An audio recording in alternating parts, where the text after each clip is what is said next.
Topic हमारा प्रतिरोध। Resistance आज पढ़ाना चाह रहे हैं। देखिए प्रतिरोध किसे कहते हैं, मतलब किसी चालक पदार्थ का वह गुण जो धारा प्रवाहित करने पर उस धारा के मार्ग में जो अवरोध उत्पन्न कर दे उसको हम क्या कहते हैं, प्रतिरोध। किसी चालक पदार्थ का वह गुण, यहां से लिखेंगे किसी चालक पदार्थ का वह गुण जिसमें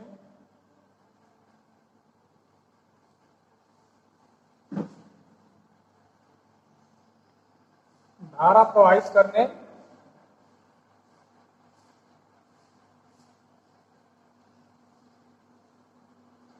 प्रवाहित करने पर धारा के मार्ग में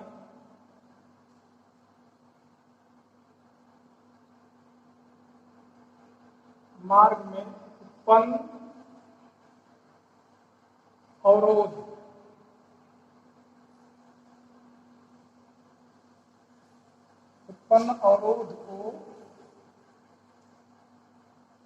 प्रतिरोध कहते हैं।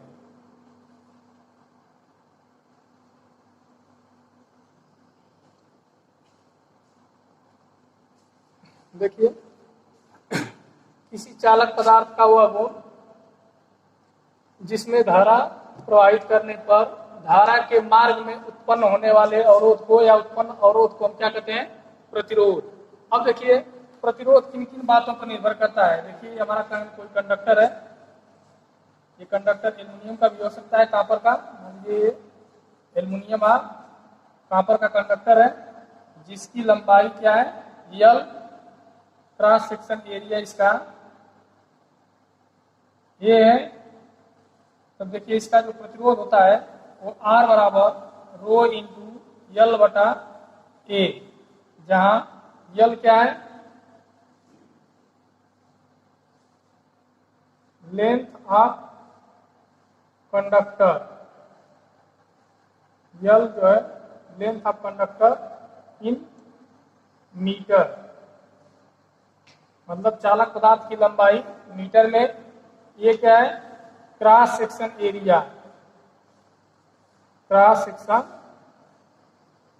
एरिया, मीटर स्क्वायर में। रो क्या है, स्पेसिफिक रेजिस्टेंस, विशिष्ट प्रतिरोध जिसको बोलते हैं, स्पेसिफिक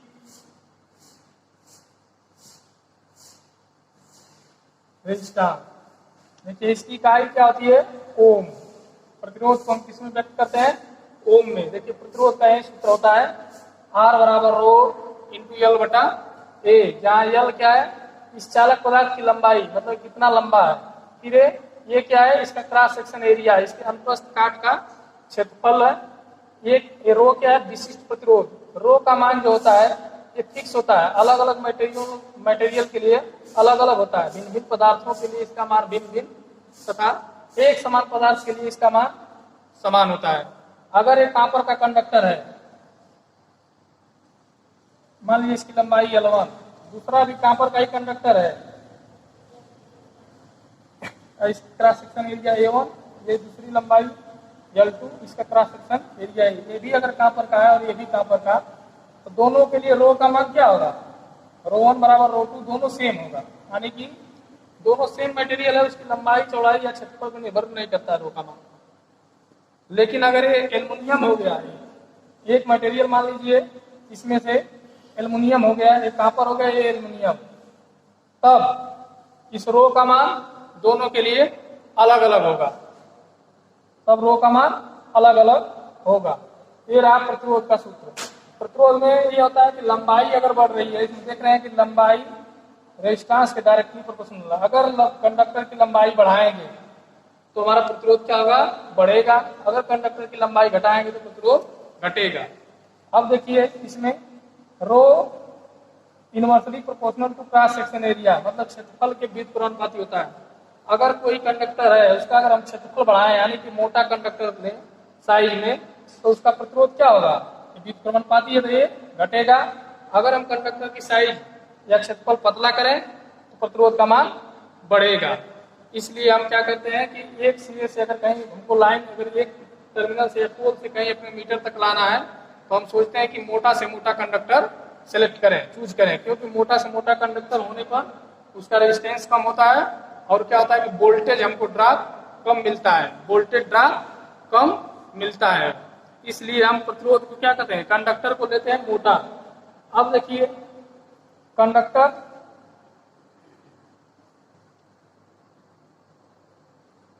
देखिए प्रतिरोध का मान और ताप पर निर्भर करता है। प्रतिरोध जो होता है टेम्परेचर पर निर्भर करता है।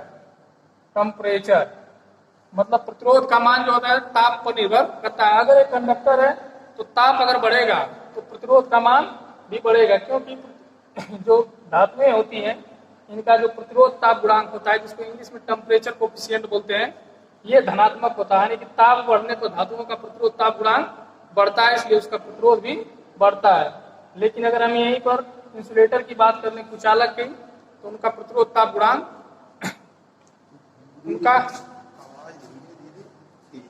उनका प्रतिरोध ताप गुणांक क्या होता है, ऋणात्मक होता है कुचालकों का। अगर हम सेमीकंडक्टर की बात कर लें, अर्धचालक की, तो अर्धचालक पदार्थों का जो प्रतिरोध ताप गुणांक होता है सेमीकंडक्टर का, जो सेमीकंडक्टर है इनका निगेटिव होता है। इंसुलेटर का बात कर लें, इंसुलेटर ये भी निगेटिव होता है इनका भी।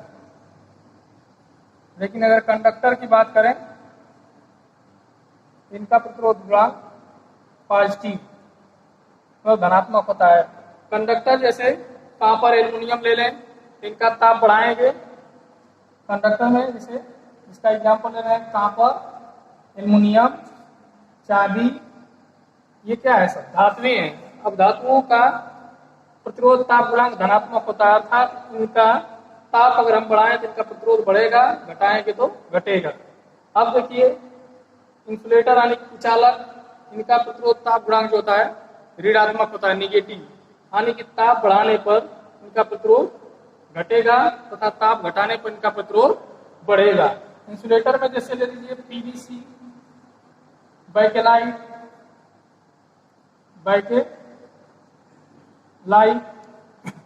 अब देखिए ये सेमीकंडक्टर लिखे हैं सात सर्किट में। सेमीकंडक्टर माने अर्धचालक पदार्थ, अर्धचालक पदार्थों का जो प्रतिरोध ताप गुणांक होता है इनका भी ऋणात्मक होता है, अर्थात ताप बढ़ाएं तो इनका प्रतिरोध घटेगा तथा ताप घटाने पर इनका प्रतिरोध बढ़ेगा। जैसे सेमीकंडक्टर में अगर इसका एग्जांपल लेना चाहते हैं, ये होगा सिलिकॉन और जर्मेनियम, ये दोनों मोस्ट यूज किए जाते हैं, सिलिकॉन और जर्मेनियम। तब देखिए इसमें हमको बस प्रतिरोध के बारे में पढ़ना था। अब देखिए प्रतिरोध का मान कैसे कैलकुलेट करते हैं।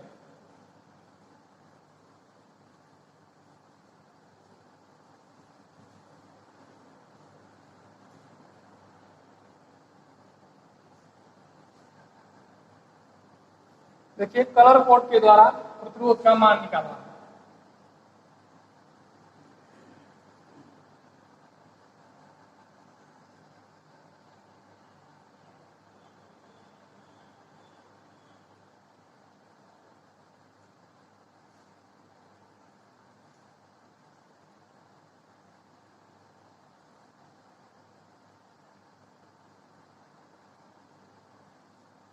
कलर कोड के द्वारा मतलब हम प्रतिरोध की जो मान कैसे निकालते हैं। जैसे मार्केट में जाएंगे तो आपको प्रतिरोध करने तो कुछ ही इस आकृति का प्रतिरोध मिलेगा, वो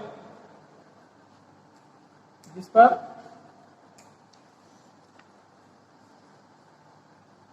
ये इस आकृति का प्रतिरोध मिलेगा, जिस पर ये नहीं लिखा रहेगा कि ये कितने ओम का है। इसकी कलर की कोड की बैंड को देखकर हम क्या करते हैं, प्रतिरोध के मान को पढ़ते हैं, प्रतिरोध के मान को पढ़ते हैं। तो देखिए इसके लिए हम कैसे निकालते हैं, कलर कोड के द्वारा कुछ इसमें बी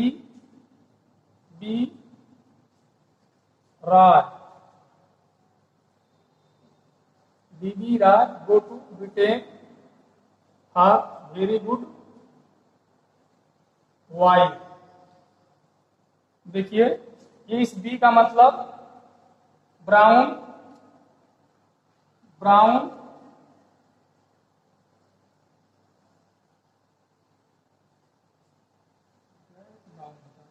बीबी राय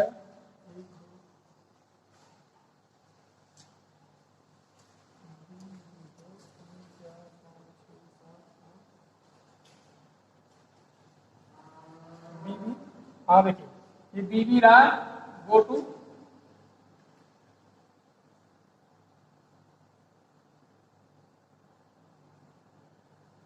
ब्राउन, इसका रेड, ये होता है ऑरेंज, ये होता है येलो, ये होता है ग्रीन, ब्लू।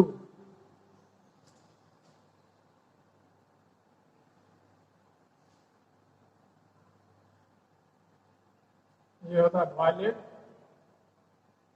ये होता है ग्रे, ये होता है वाइट।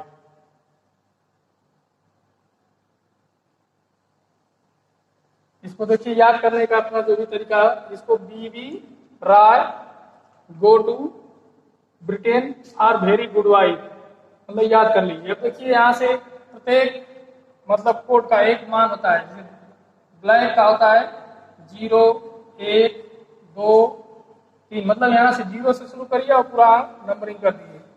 4, 5, 6, 7, 8, 9, यानी कि हमने क्या लिखा, लिख दिया और सबका यहाँ से 0 से शुरू करते हुए कलर कोड का वैल्यू लिख दिया। लेकिन ये सीक्वेंस में लिखा होना चाहिए, ये नहीं कि इधर इधर। जैसे यहाँ ब्लैक के बाद ब्राउन ये ना चाहिए, ये नहीं कि ब्लैक के बाद ब्लू ला दिए।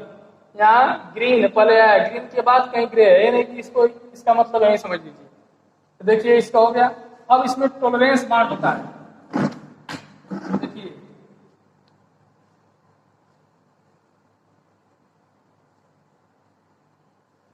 देखिए टॉलरेंस बांट होता है, इसको मतलब कि कोई भी रेजिस्टेंस लेंगे जब प्रतिरोध का मान पढ़ने के लिए, तो उस पर कम से कम 3 पट्टियां और अधिक से अधिक 5 पट्टियां होती हैं।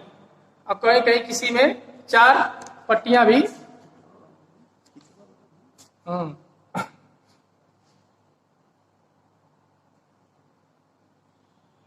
जाएंगे। तो देखिए इस पर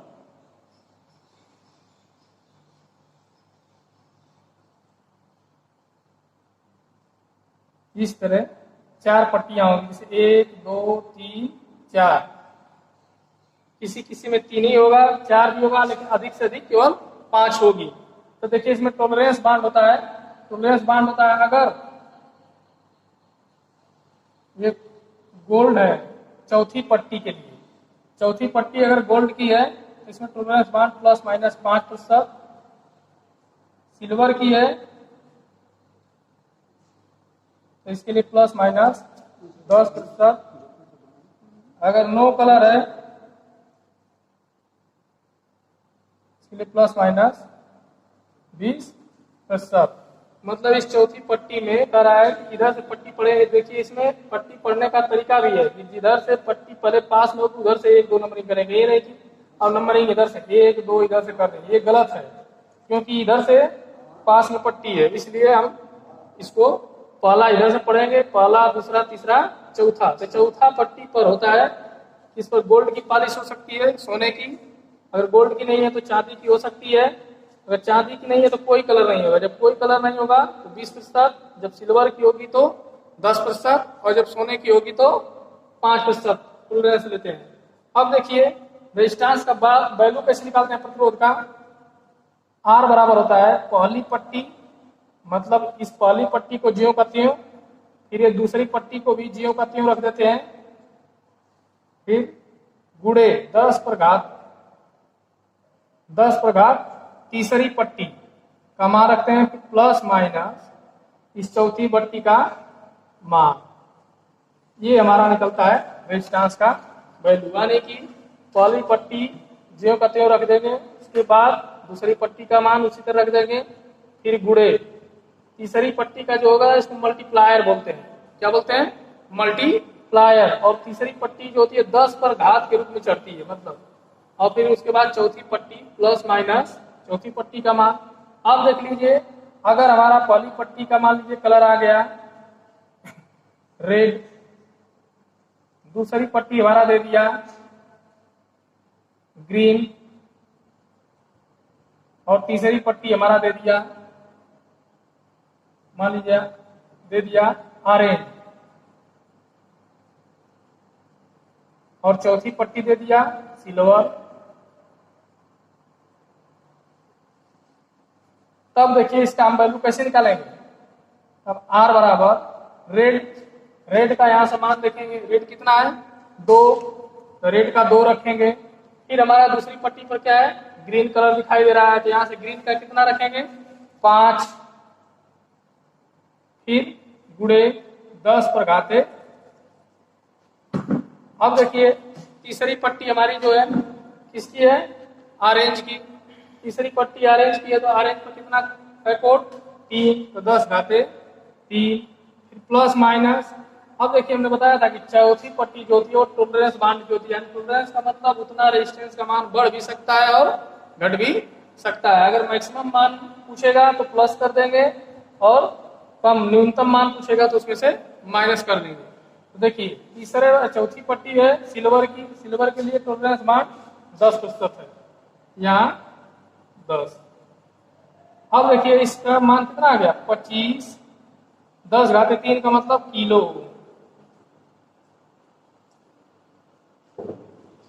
यानी कि इस रेजिस्टेंस का मान 25 किलो ओम प्लस माइनस 10%।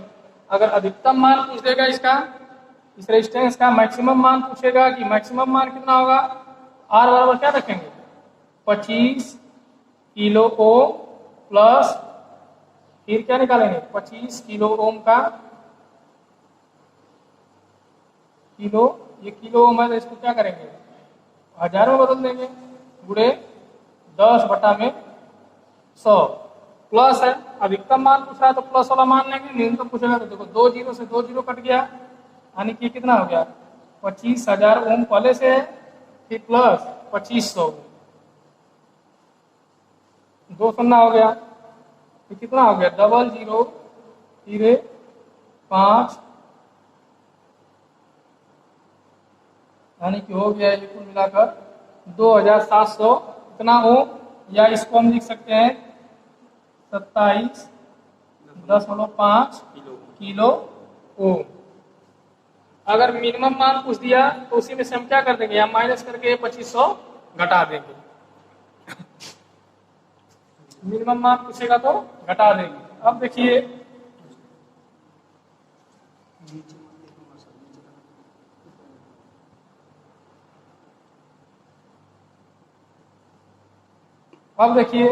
अगला अगला एग्जांपल ले रहे हैं हम। मान लीजिए दे दिया है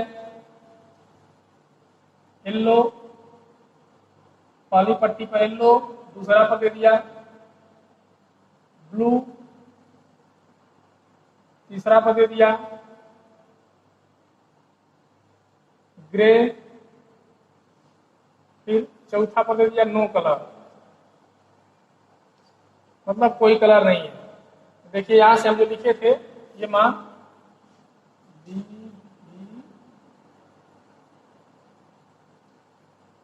इसका मान था 0, 1, 2, 3, 4, 5।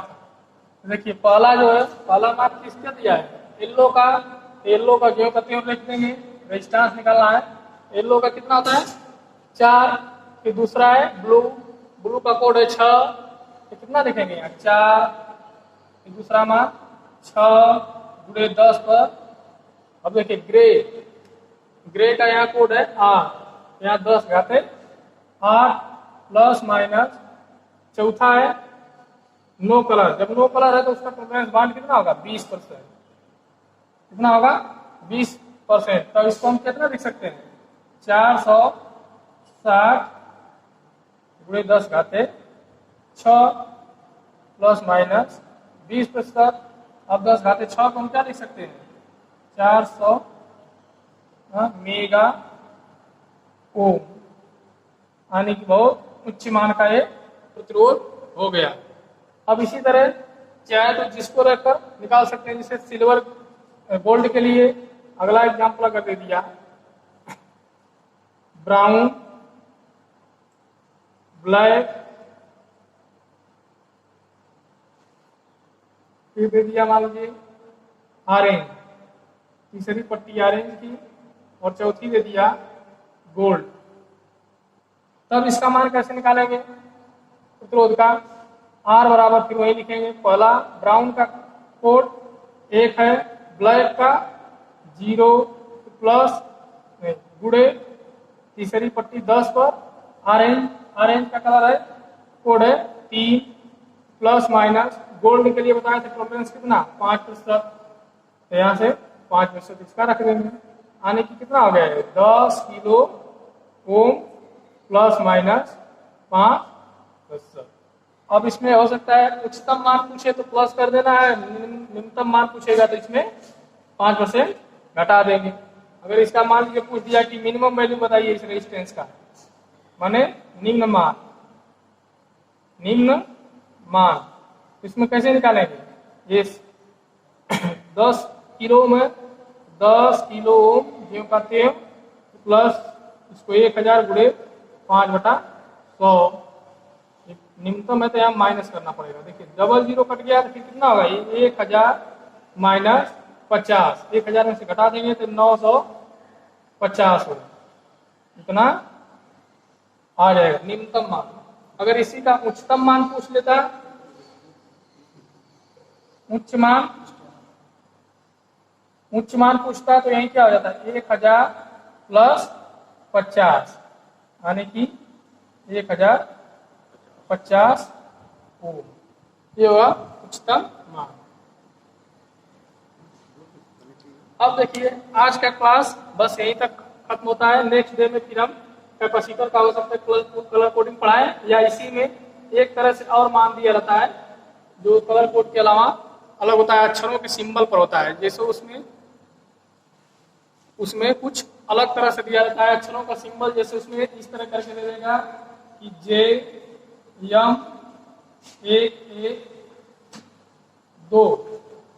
111K। तो इसका मान कैसे निकालेंगे हम? तो इसका मान हम नेक्स्ट क्लास में पढ़ाएंगे। तब तक के लिए धन्यवाद।